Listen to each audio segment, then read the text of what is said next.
أعوذ بالله من الشيطان الرجيم. بسم الله الرحمن الرحيم. ربنا وابعث فيهم رسولا منهم يتلو عليهم آياتك ويعلمهم الكتاب والحكمة ويزكيهم إنك أنت العزيز الحكيم. ومن يرغب عن ملة إبراهيم إلا من سفه نفسه وَلَقَدِ اصْطَفَيْنَاهُ فِي الدُّنْيَا وَإِنَّهُ فِي الْآخِرَةِ لَمِنَ الصَّالِحِينَ. إِذْ قَالَ لَهُ رَبُّهُ أَسْلِمْ قَالَ أَسْلَمْتُ لِرَبِّ الْعَالَمِينَ. وَوَصَّى بِهَا إِبْرَاهِيمُ بَنِيهِ وَيَعْقُوبُ يَا بَنِيَّ إِنَّ اللَّهَ اصْطَفَى لَكُمُ الدِّينَ فَلَا تَمُوتُنَّ إِلَّا وَأَنْتُمْ مُسْلِمُونَ. أَمْ كُنْتُمْ شُهَدَاءَ إِذْ حَضَرَ يَعْقُوبَ الْمَوْتُ إذ قال لبنيه ما تعبدون من بعدي قالوا نعبد إلهك وإله آبائك إبراهيم وإسماعيل وإسحاق إله واحدا ونحن له مسلمون. تلك أمة قد خلت لها ما كسبت ولكم ما كسبتم ولا تسألون عما كانوا يعملون. صدق اللہ العلی العظیم. محترم حضرات، پچھلے ہفتہ سیدنا حضرت ابراہیم علیہ السلام کے متعلق بیان اور تفسیر ہوئی تھی. اس میں حضرت ابراہیم علیہ السلام کی دعا کا تذکرہ چل رہا تھا. حضرت ابراہیم علیہ السلام نے بیت اللہ شریف کی تعمیر سے پہلے اور اس کی تعمیر کے بعد مکہ شہر کے لیے دعا کی تھی، اور تعمیر کے بعد اپنی اور اپنی ذریت کے لیے دعا کی تھی کہ اے ہمارے پروردگار، ہم کو اپنا فرمانبردار بنائے رکھ اور ہماری ذریت اور ہماری نسل میں سے بھی ایسی امت پیدا فرما جو آپ کی فرمانبردار رہے، اور ہم کو ہماری عبادت کے طریقے ہم کو بتلا دیجیے، ہم کو سکھلا دیجیے، اور ہماری توبہ کو قبول کیجیے، کیونکہ صرف اور صرف آپ کی ذات ہے جو بے حد توبہ قبول کرنے والی اور نہایت ہی رحم کرنے والی ذات ہے. آگے ایک اور دعا ان کی تھی جو خاتم الانبیاء جناب محمد رسول اللہ صلی اللہ علیہ وسلم کے لیے تھی. آپ نے حضرت ابراہیم علیہ السلام نے اپنی نسل کو مسلمان بنانے کی دعا کی، اور پھر اس نسل میں ایک نبی کے بھیجنے کی اللہ سے درخواست کی تھی. اسی دعا کا تذکرہ اس آیت میں ہے. ربنا وابعث فیہم رسولا منہم یتلو علیہم آیاتک. اے ہمارے پروردگار، اے ہمارے رب، اور بھیج دیجئے ان میں ہماری اس نسل میں ایک رسول کو، انہی میں سے جو ان پر آپ کی آیتوں کی تلاوت کرے. وَيُعَلِّمُهُمُ الْكِتَابَ، اور وہ رسول ان کو کتاب کی تعلیم دے. وَالْحِكْمَةَ، اور ان کو حکمت کی باتیں سکھلائے. وَيُزَكِّيهِمْ، اور وہ رسول ان کو پاک کرے، ان کے دلوں کا تزکیہ کرے، ان کے ظاہری اور باطنی اعمال کو پاک کرے. اِنَّكَ أَنْتَ الْعَزِيزُ الْحَكِيمُ، کیونکہ بلا شبہ صرف اور صرف آپ ہی ہر چیز میں زبردست ہیں. آپ بڑے ہی غالب ہیں اور بے حد حکمت والے ہیں. اس دعا میں حضرت ابراہیم علیہ السلام نے اپنی نسل میں ایک رسول کے مبعوث کرنے کی اللہ تعالیٰ سے درخواست کی، اور ان کے لیے 3 باتوں کی خاص طور سے اللہ سے گزارش کی کہ انہی میں سے ایک رسول بھیجیے، تاکہ ان کے ذریعے سے ہماری پوری نسل کی ہدایت اور رہنمائی ہو. انہی میں سے کیوں بھیجیے؟ کیونکہ آدمی جتنا اپنے کو پہچانتا ہے، اپنے لوگوں کو پہچانتا ہے، اور جتنا اپنے لوگوں سے مانوس ہوتا ہے اتنا کسی اور سے مانوس نہیں ہوتا۔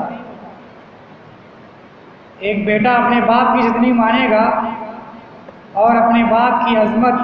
اور ان کا وقار جتنا اس کے دل میں ہوگا، کسی اجنبی کے لیے اس کے دل میں وہ وقار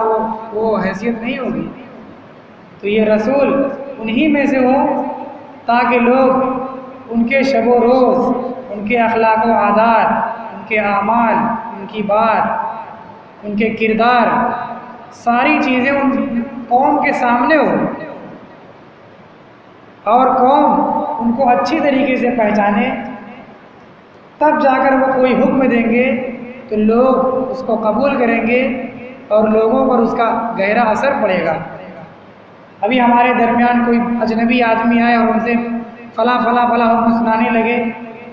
تو جب تک ہم اس کو جانیں گے نہیں، اس کی بات ہم کیسے قبول کریں گے؟ تو جب آدمی پہلے تعارف جس سے ہوتا ہے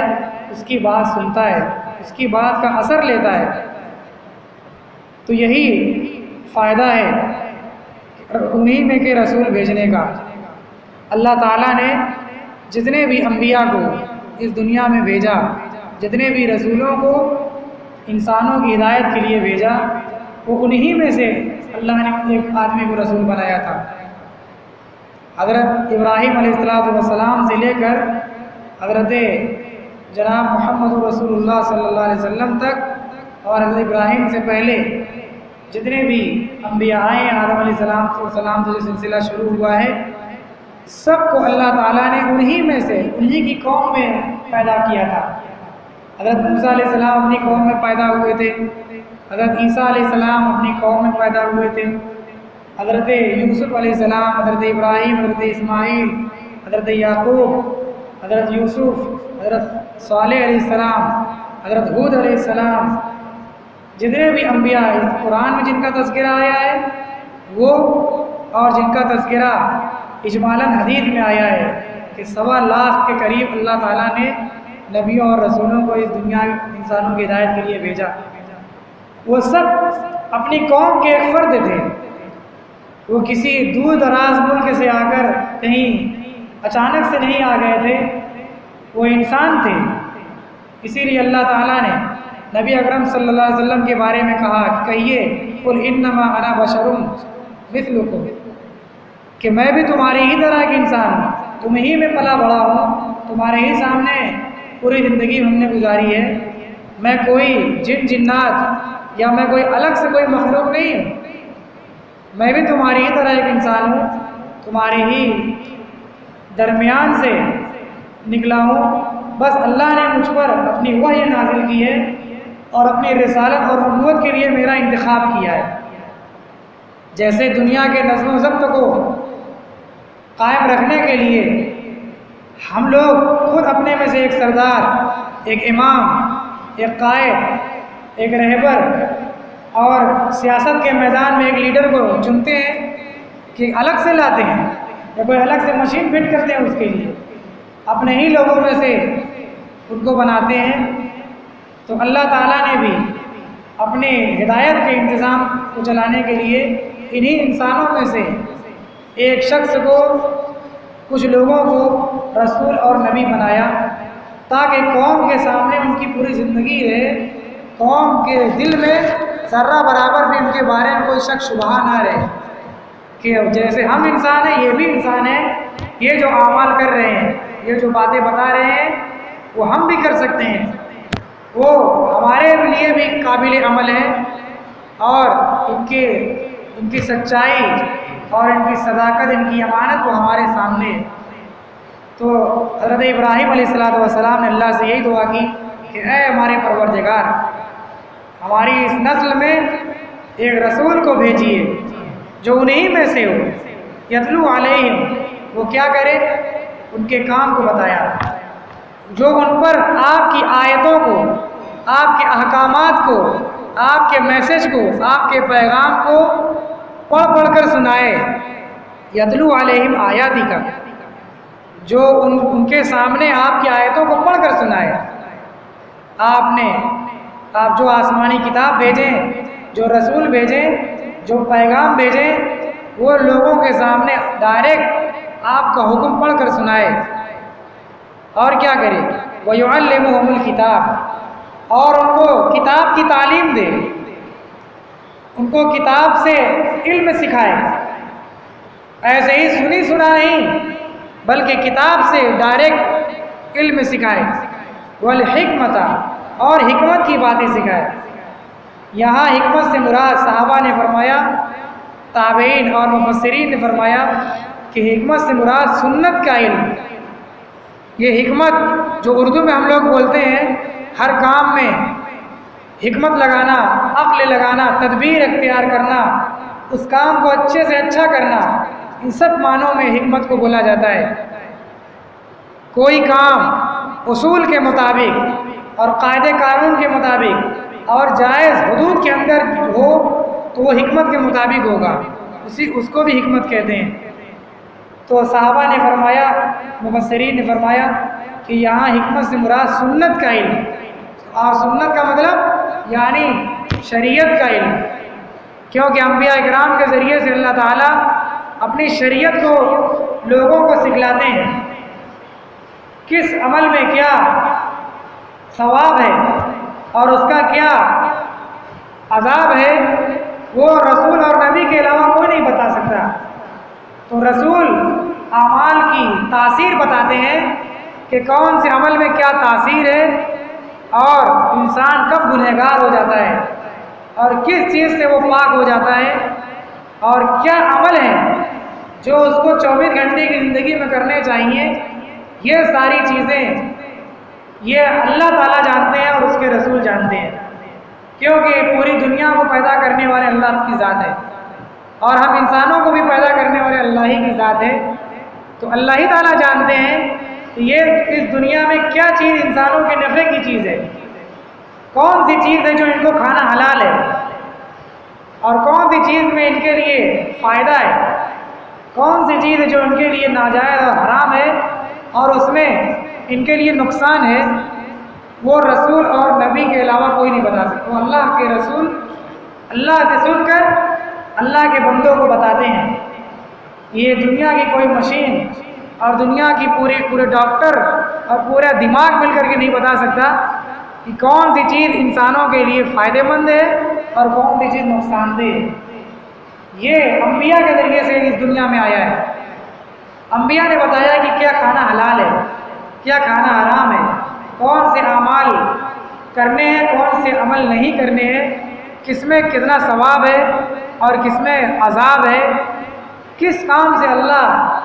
تعالیٰ اور ہم سب کے آقا خالق و مالک راضی ہوتے ہیں، اور وہ کیا عمل ہے، وہ کون سی باتیں ہیں، وہ کون سی سوچ ہے، وہ کون سا عقیدہ ہے جس سے اللہ تعالیٰ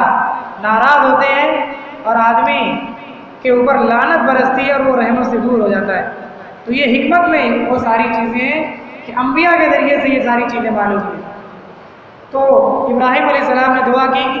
کہ اے اللہ وہ رسول اس امت کو، انسانوں کو کتاب و حکمت کی تعلیم دے، وَيُزَكِّيهِمْ، اور ان کے دلوں کا تزکیہ کرے جہالت کی باتوں سے اور رسم و رواج سے اور برے اعمال سے، برے عقیدے سے، حسد سے، غیبت سے، چغلخوری سے، دل کی بیماری سے اور بدن کی تمام بیماریوں سے ان کی حفاظت کرے، ان کو پاک کرے۔ یہ 3 کام اس رسول کے ہیں جس کی دعا حضرت ابراہیم علیہ السلام نے اللہ تعالیٰ سے کی کہ اے اللہ ایک رسول کو بھیجیے جو لوگوں کے سامنے آپ کے احکامات کو، آپ کی آیتوں کو پڑھ کر سنائے، تلاوت کرے اس کی، اور ان کو کتاب و حکمت کی تعلیم دے اور ان کے دلوں کا تزکیہ کرے۔ جس امت کی دعا کی تھی وہ یہی امت محمدیہ ہے، جس کو مسلمان اور اسلامی قوم کہتے ہیں، اور جس نبی کی انہوں نے درخواست کی تھی وہ خاتم الانبیاء سید الاولین والآخرین جناب محمد رسول اللہ صلی اللہ علیہ وسلم ہے۔ یہ نبی اکرم صلی اللہ علیہ وسلم نے خود اپنے بارے میں فرمایا کہ میں حضرت ابراہیم علیہ السلام کی دعا اور حضرت عیسیٰ علیہ السلام کی بشارت ہوں اور میں اپنے ماں کا خواب ہوں۔ حضرت ابراہیم علیہ السلام نے یہی دعا کی تھی جس رسول کی اللہ تعالیٰ نے نبی اکرم صلی اللہ علیہ وسلم کی شکل میں آپ کی ذات میں وہ تمام کی تمام چیزیں رکھ کر کے اس امت میں بھیجی، اور آپ نے اپنی امت کے سامنے قیامت تک آنے والے لوگوں کے لیے یہ قرآن، اس کی تلاوت کا حکم دیا، خود بھی تلاوت کی، اور جس قوم کو سب سے پہلے آپ نے پڑھ کر سنایا صحابہ کرام،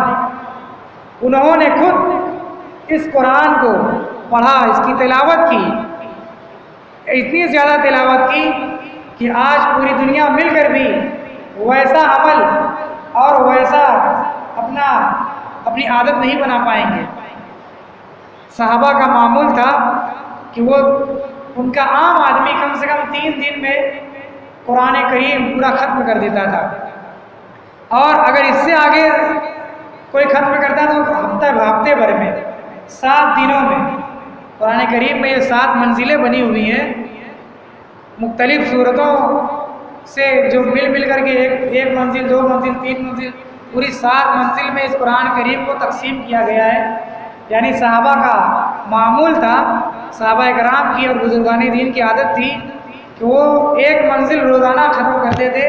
اس طریقے سے 7 دن میں پورا قرآن ختم ہو جاتا تھا۔ تو نبی نے پورے قرآن کی تلاوت کر کے صحابہ کرام کو سنائی، صحابہ کرام نے زندگی پر اس کی تعلیم، اس کی تلاوت کی، اور یہ سلسلہ آج تک ہمارے دور تک چلا آ رہا ہے۔ روزانہ کتنے اللہ کے بندے مسلمان اس کی تلاوت کرتے رہتے ہیں۔ ہر سال رمضان المبارک میں تمام کی تمام مساجد میں 1 ختم 2 ختم تراویح میں ہوتا ہے، اور تمام کی تمام مرد عورت اپنی انفرادی زندگی میں کئی ختم کرتے ہیں۔ حضرت امام ابو حنیفہ رحمۃ اللہ علیہ، ہم سب کے امام اعظم ابو حنیفہ رحمۃ اللہ علیہ کے بارے میں ہے کہ وہ رمضان المبارک میں 60 قرآن ختم کرتے تھے۔ کتنے اہتمام سے لوگ اس کی تلاوت کرتے تھے۔ آج ہم سب کے اندر اس کے متعلق غفلت ہے۔ قرآن کو اللہ تعالیٰ نے تلاوت کے لیے بھی نازل کیا ہے۔ قرآن کا اصلی مقصد اس کے حکموں پر عمل کر دنیا اور آخرت کی بھلائی کو حاصل کرنا ہے، دنیا میں صحیح راستہ حاصل کرنا ہے، اور یہاں پر جو عمل اللہ نے بتایا ہے اس قرآن پر عمل کر کے آخرت کی زندگی کو اپنی سنوارنی ہے، یہ اصل مقصد ہے۔ وہ مقصد اس کی معانی، اس کی تفسیر اور اس کی تعلیم سے حاصل ہوگا، لیکن قرآن کا ایک بہت بڑا مقصد تلاوت بھی ہے۔ نبی اکرم صلی اللہ علیہ وسلم نے فرمایا کہ جو قرآن کا ایک حرف پڑھتا ہے اس کو 1 نیکی سے بڑھا کر 10 نیکی، اور 10 نیکی سے لے کر اس کی نیت کے اعتبار سے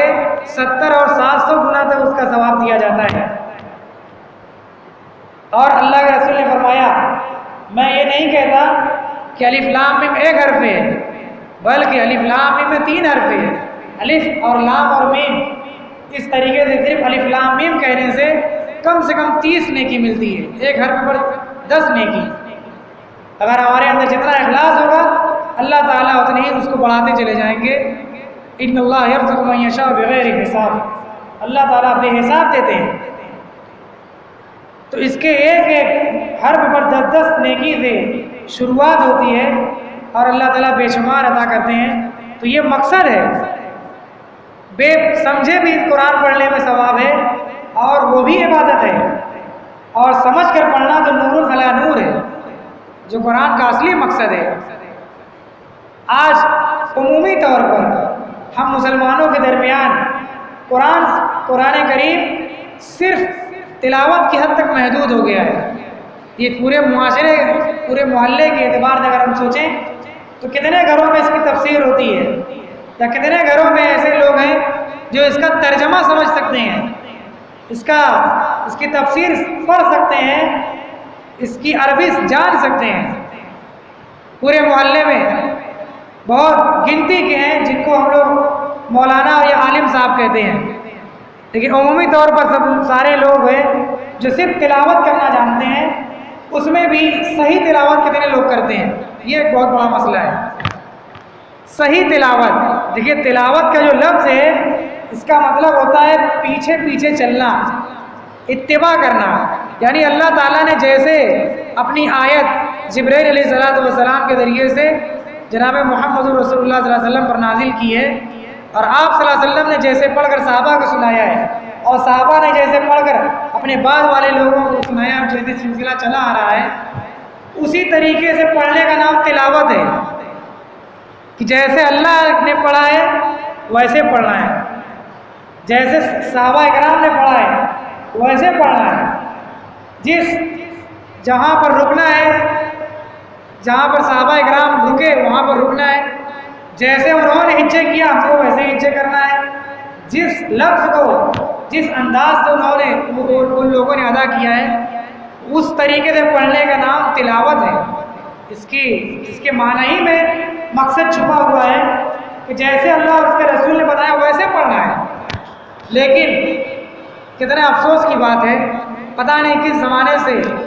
ہم اور ہماری نسل اس مقصد سے پیچھے ہٹ گئی ہے، اور انتہائی بے اہمیت طریقے سے، بڑی بے وقتی سے لوگ جیسے تیسے قرآن سیکھ رہے ہیں، جیسے تیسے سیکھ رہے ہیں، کم سے کم سیکھ تو رہے ہیں، اتنی حد تک تو ہونا ضروری تھا، لیکن یہی کافی نہیں ہے، یہ کہنے کا مقصد ہے ہم اس میں نکھار پیدا کریں۔ اگر مولانی سے پڑھا ہے تو مولانی اللہ ماشاء اللہ جتنی مولانی ہے وہ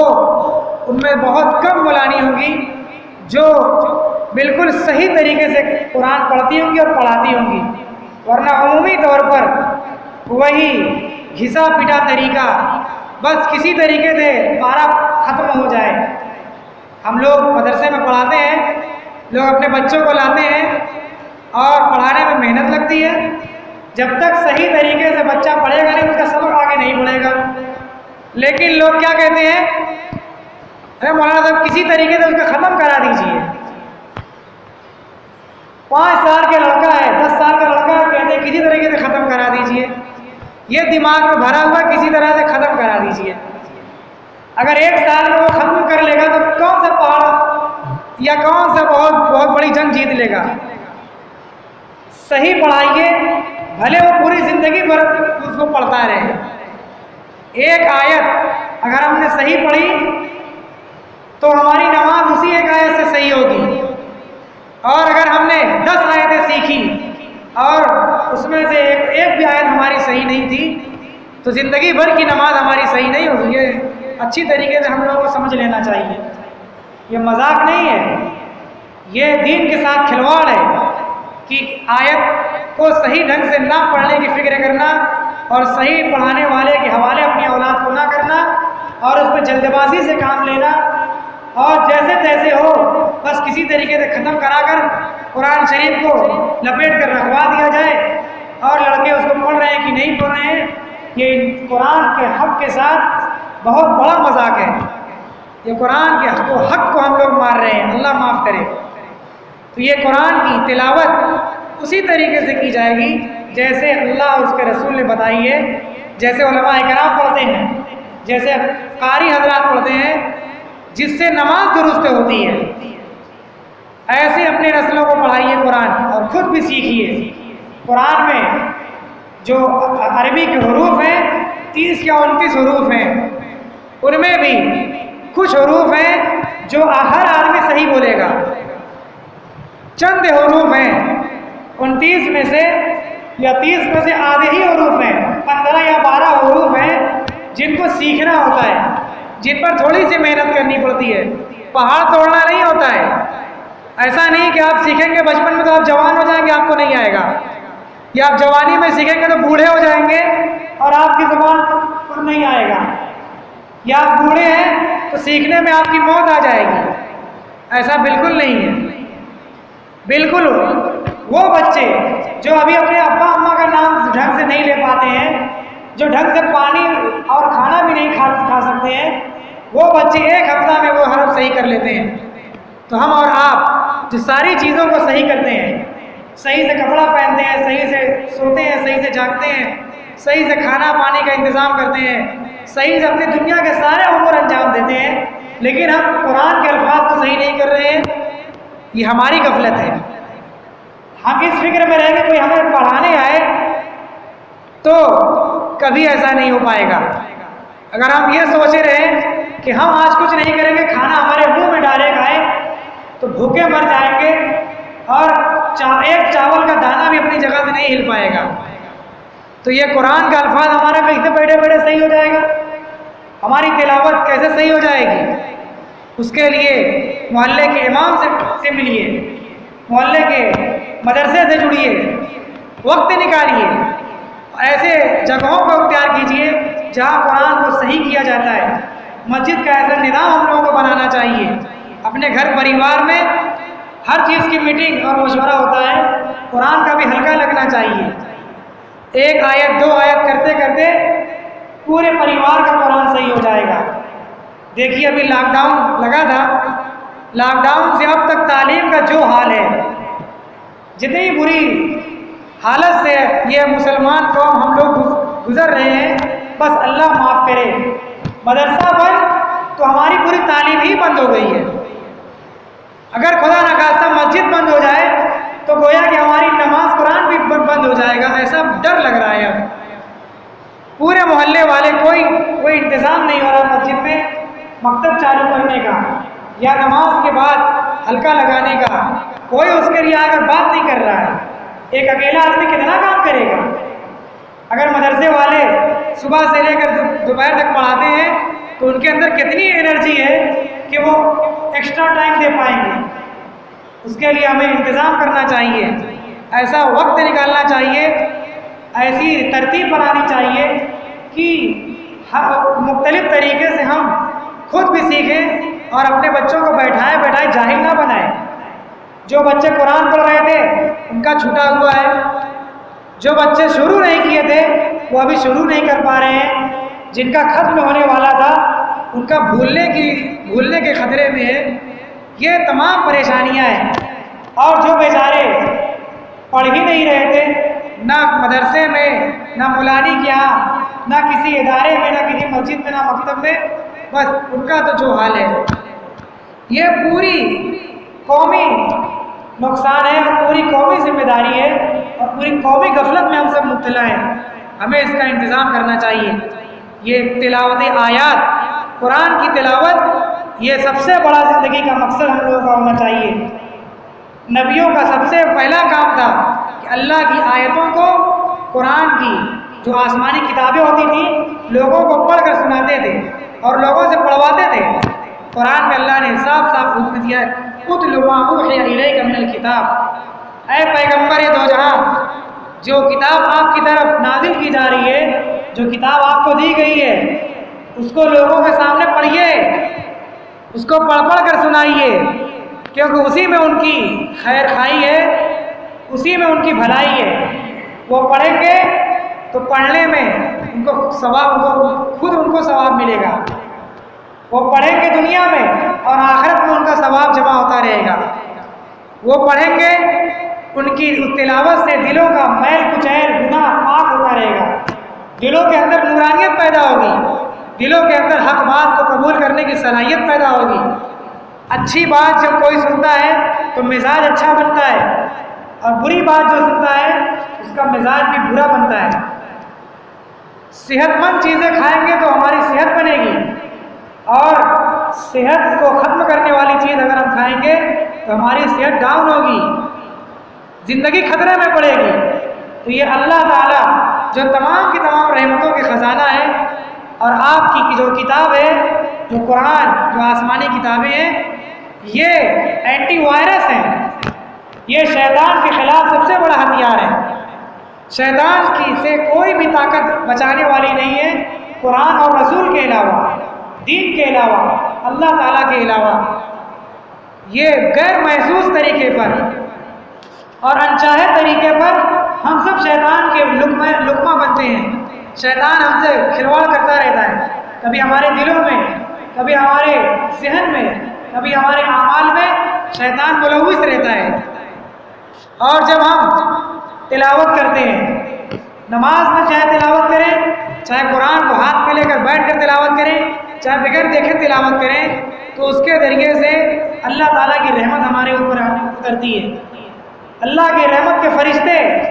شیطان کے اثرات سے ہم کو پاک کرتے ہیں، ہمارے دلوں کے اندر نورانیت پیدا ہوتی ہے، دلوں کے اندر روشنی پیدا ہوتی ہے، اور دلوں کے اندر آخرت کی فکر پیدا ہوتی ہے، اور وہ آدمی اللہ کو یاد کرتا ہے، اپنی آخرت کو یاد کرتا ہے، اپنی موت کو یاد رکھتا ہے، اپنی زندگی سے صحیح فائدہ اٹھاتا ہے۔ وَيُعَلِّمُهُمُ الْكِتَابَ، اور وہ رسول ان کو کتاب اور حکمت کی تعلیم سکھائے۔ یہ اسی زمانے سے لے کر آج تک ہو رہا ہے۔ یہ قرآن کی تفسیر صحابہ کے دور سے لے کر آج تک ہو رہی ہے، کہ آج ہم بھی آپ کے سامنے قرآن کی تفسیر کر رہے ہیں، کتاب کی تعلیم کر رہے ہیں کہ اللہ نے یہ بات فرمائی، یہ بات فرمائی، یہی تعلیم ہے۔ مدرسوں کے ذریعے سے یہ قرآن کی تعلیم ہو رہی ہے، مدرسوں میں تفسیر پڑھائی، الفاظ سکھائے جاتے ہیں، تلاوت کرنا سکھایا جاتا ہے، قرآن کو یاد کرایا جاتا ہے، اور اس کی تفسیر، اس کا معنی کیا ہے، اس کی مراد کیا ہے۔ قرآن میں اقیم الصلاۃ، نماز کو قائم کرو، تو نماز کو کیسے قائم کیا جائے گا، یہ علماء کرام بتاتے ہیں کہ اس کا مطلب کیا ہے، کیسے نماز قائم ہوگی۔ نماز میں کہ روزہ، قرآن میں کہ روزہ رکھو، اللہ کا حکم ہے، تو روزہ کیسے رکھا جائے گا، کیسے روزہ شروع ہوگا، کیسے روزہ ختم ہوگا، کس چیز سے روزہ ٹوٹ جاتا ہے، یہ ساری تفسیر یہ صحابہ کے دور سے لے کر آج تک چلی آ رہی، علماء کرام سکھا رہے ہیں۔ علماء مدرسوں کے ذریعے سے، اپنے خطبوں اور تقریر کے ذریعے سے، قرآن کی تفسیر کے ذریعے سے یہ آسمانی کتاب کی تعلیم کر رہے ہیں۔ وَيُزَكِّيهِمْ، اور وہ رسول ان کو پاک کرے، ظاہری طور پر بھی اور باطنی طور پر بھی۔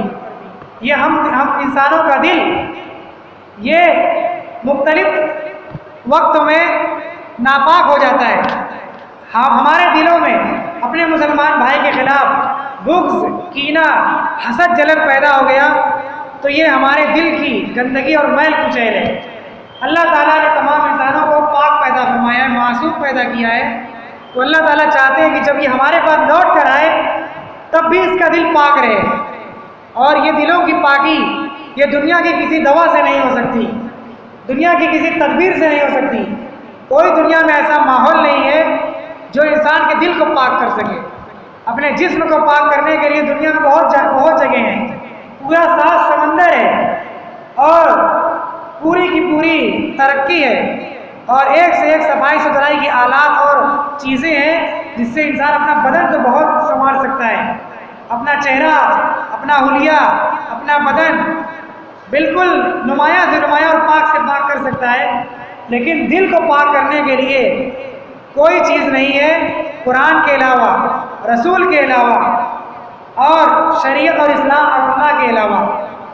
یہ صرف اور صرف رسول کا کام ہے جو انسانوں کے دلوں کو پاک کرتے تھے۔ انسان دنیاوی اپنے بنائے ہوئے قانون لوگوں کے سامنے تک کرتا ہے، جیسے حکومت کے قانون کی پابندی لوگ حکومت کے ڈر سے کرتے ہیں، اور ان کو ذرا بھی موقع ملتا ہے فوراً اس کے خلاف کرتے ہیں۔ لیکن ایک مسلمان اللہ کے قانون کی پابندی بند کوٹری میں بھی کرتا ہے۔ وہ کس وجہ سے؟ کیونکہ اس کا دل پاک ہے، اس کے دل میں یہ ڈر ہے کہ کوئی نہیں دیکھ رہا ہے، اللہ تو دیکھ رہے ہیں۔ ہم دنیا سے بچ سکتے ہیں لیکن اللہ سے، اللہ کی نگاہ سے، اللہ کی پکڑ سے نہیں بچ سکتے۔ تو یہ دلوں کی صفائی کی وجہ سے ہوتا ہے۔ یہ چیز مسلمان قوم کو صرف حاصل ہے، اور دنیا کے کسی بھی انسان کو یہ چیز حاصل نہیں ہے، اور یہ چیز رسول کے ذریعے سے ہمیں ملی ہے، نبی اکرم جناب محمد رسول اللہ صلی اللہ علیہ وسلم کے ذریعے سے ملی ہے۔ سوچئے نبی اکرم صلی اللہ علیہ وسلم جس قوم میں بھیجے گئے تھے، عرب میں، عرب کے لوگ جن کو آج ہم صحابہ کہتے ہیں، ابو بکر، عمر، عثمان، علی اور جتنے 1.25 لاکھ صحابہ، ان کی زندگی اسلام سے پہلے کیسی تھی؟ خود صحابہ کا بیان ہے کہ ہم یہ گناہ میں ملوث تھے، وہ گناہ میں ملوث تھے۔ عربوں میں شراب پی جاتی تھی، زنا عام تھا، لڑکیوں کی عزت، عورتوں کی عزت محفوظ نہیں تھی، لوگوں کا مال و دولت محفوظ نہیں تھے، ڈکیتی اور غصب اور لوگوں کا مال چھین لینا بالکل عام بات تھی، کوئی عیب نہیں سمجھا جاتا تھا، شراب پینا، زنا کرنا بالکل فخر کی چیز تھی، اور آپس میں بات کرتے تھے کہ فلاں کے رحم میں، فلاں کے پیٹ میں میری اولاد پل رہی ہے، فلاں کے رحم میں میری اولاد پل رہی ہے، یہ فخریہ بیان کرتے تھے، وصیت کر کے مرتے تھے، یہ حالت تھی، یہ بے شرمی اور یہ بے غیرتی تھی اس قوم میں، ان کو ساری چیز حاصل تھی لیکن ان کا دل پاک نہیں تھا۔ رسول نے آ کر، محمد رسول اللہ صلی اللہ علیہ وسلم نے آ کر ان کے دل کو پاک کیا تو وہ ایسی قوم بنے کہ آج تک دنیا میں ویسی قوم پیدا نہیں ہوئی، اور آج تک جن کو بھی اپنے دلوں کو پاک کرنا ہے انہی کی اخلاق کو، انہی کی تعلیمات کو، انہی صحابہ کرام کی عمل کو دیکھنا پڑے گا ہم لوگوں کو، انہی جیسی نماز، انہی جیسی توبہ، انہی جیسا ذکر، انہی جیسا سجدہ اور انہی جیسی دعا مانگنی پڑے گی، انہی جیسی تڑپ پیدا کرنی ہے، تب جا کر کے ہمارا دل پاک ہوگا۔ تو یہ کیسے ہوا؟ دلوں کو پاک کرنے کے ذریعے، وہی زکیم، یہ دلوں کا تزکیہ کرنا یہ ہم سب کی ضرورت ہے، اور یہ آج کے زمانے میں اللہ والوں کے ذریعے سے ہوتا ہے، جو علماء اہل اللہ ہوتے ہیں، یعنی جن کے پاس کتاب کا علم بھی ہوتا ہے اور اس پر عمل بھی ہوتا ہے، جو کتاب و سنت کے بہت بڑے عالم ہوتے ہیں، ہر مسئلے کا ان کے یہاں حل ہوتا ہے، اور وہ اللہ والے سے انتہائی ڈرنے والے، وہ تہجد گزار، انتہائی متقی پرہیزگار، جن کو ہم لوگ ولی کہتے ہیں، جن کو ہم لوگ بزرگ کہتے ہیں، وہ آج بھی دنیا میں موجود ہیں، اور قیامت تک اللہ تعالیٰ اس امت کو ان سے خالی نہیں کرے گا۔ ان کو تلاش کیجئے، ان کے ہاتھ پر بیعت کیجئے۔ علماء کرام کے اندر یہ چیز موجود ہے کہ ہر عالم کسی نہ کسی اللہ والے سے بیعت ہوتے ہیں، ان کے ہاتھ میں ہاتھ دے کر توبہ کرتے ہیں اور ان کے بتائے ہوئے طریقے کے مطابق زندگی گزارتے ہیں۔ کوئی گناہ ہو جاتا ہے تو بتاتے ہیں، اسے توبہ کراتے ہیں، کوئی عمل میں کمی ہوتی ہے، نماز پڑھ رہے ہیں لیکن نماز میں کوتاہی ہو رہی ہے، دھیان نہیں لگ رہا ہے، دعا مانگ رہے ہیں، دعا میں لذت نہیں حاصل ہو رہی ہے، زندگی میں بہت الجھن ہے، تو وہ روحانی ڈاکٹر ہوتے ہیں، ان کو بتایا جاتا ہے، وہ کوئی نہ کوئی حل بتاتے ہیں، اور پھر انسان کی زندگی دھیرے دھیرے رفتہ رفتہ بالکل کتاب و سنت اور شریعت کے مطابق ہو جاتی ہے، اور وہ آدمی متقی بن جاتا ہے۔ جیسے صحابہ کرام نبی اکرم صلی اللہ علیہ وسلم کے بتائے ہوئے طریقے پر چلے تو صحابہ بن گئے، صحابہ کے شاگرد ان کے طریقے پر چلے تو وہ تابعین بن گئے، اسی طریقے سے آج تک ہوتا ہوا چلا آ رہا ہے۔ تو یہی طریقہ ہم لوگوں کو بھی اپنانا ہے۔ انک انت العزیز الحکیم، اے اللہ بے شک آپ ہی بے حد زبردست اور بہت ہی حکمت والے ہیں، آپ ہی یہ کام کر سکتے ہیں، آپ کے سوا انسانوں کو کوئی ہدایت نہیں کر سکتا، اور آپ کے بغیر کوئی ایسی امت کی ہدایت نہیں ہو سکتی، صرف آپ کے ذریعے سے ایک فرما بردار امت پیدا ہو سکتی ہے، اور آپ ہی حکمت والے ہیں، آپ ہی اپنے امور کو حکمت کے ساتھ انجام دیتے ہیں۔ اللہ تعالیٰ سے دعا ہے اللہ رب العزت ہم تمام لوگوں کو ان باتوں پر عمل کرنے کی توفیق عطا فرمائے۔ وآخر دعوانا الحمد للہ رب العالمین، وصلی اللہ علیہ نبی الکریم۔